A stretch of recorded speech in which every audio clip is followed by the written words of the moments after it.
and we like fences to fill in these different type of little stations for these steers that we have. So if you don't know what a steer is just a young bull that you raise for meat and stuff like that. So you'll raise these things from, 12 months to 24 months. That's the best time to take them, put them in a processor, and you can get you some good hanging weight beef, and all your ribs and stuff and all your briskets from the front end. So you can get a half a cow for like 250 pounds. You can get which is the half cow is like, from the back to the front, and then you can get you a whole cow for like 3,700. And yeah, man, steers are pretty good to raise for your family. You definitely gonna save $8,000 a year raising this steer. So this is some beef that families don't have to go to the farm and stuff like that to get like beef. So it saves a whole lot of money. But one thing about raising these things, you want to make sure they have plenty of space for you can rotate them, move them around, let them eat some fresh grass, give them a little bit of hay. It just depends on how you feed them. Are you feeding them grass fed? Or are you feeding them,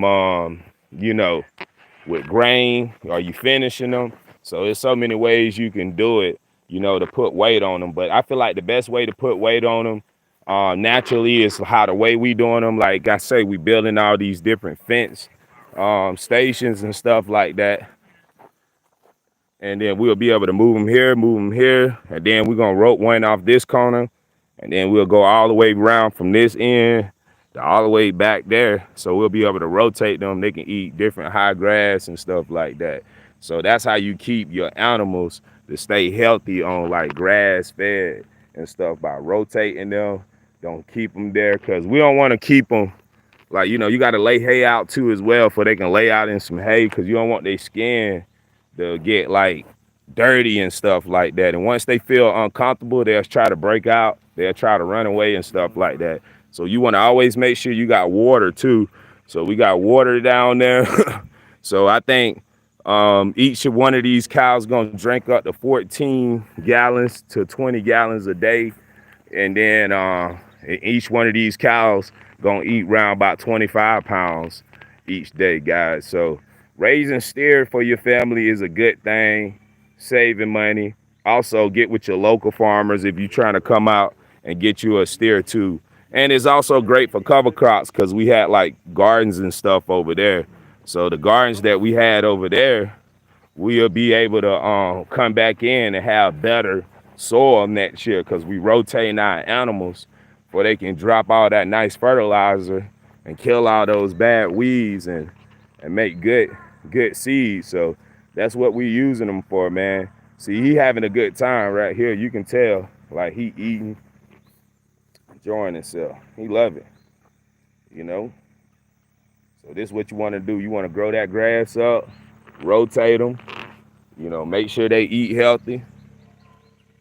And we're gonna do the same thing here. We're gonna build a fence around this, put cows over here, rotate these pepper beds and everything, put some chickens, might throw a whole chicken little wire area over here and let them come over here and poop in this area. But we'll see, guys. Only time will tell. But there's so many ways to do your setup, guys. But make sure you have enough space, and you want to make sure you got 1 acre per cow. Depends on where you live at.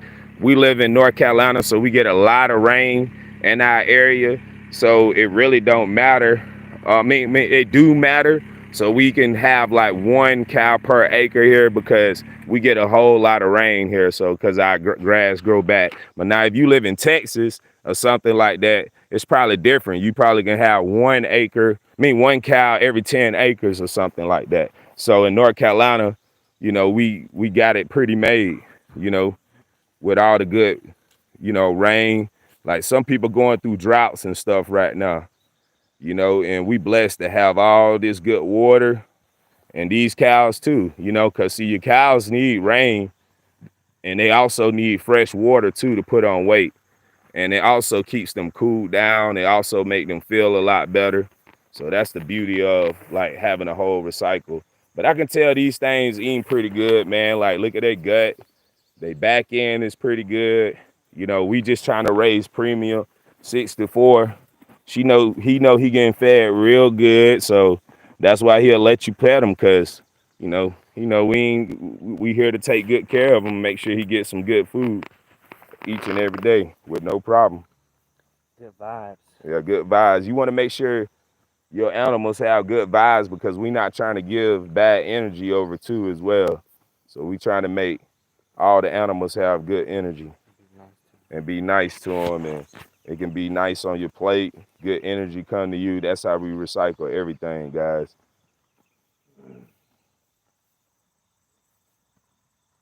Yeah, watch them eat. Even we got Frenchies out here too. them.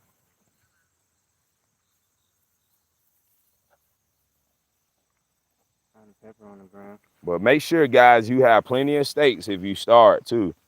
You got to have plenty of T-posters. I mean, plenty of T-posters. You get you some T-posters, just order it by the pallets. That was probably our biggest mistake.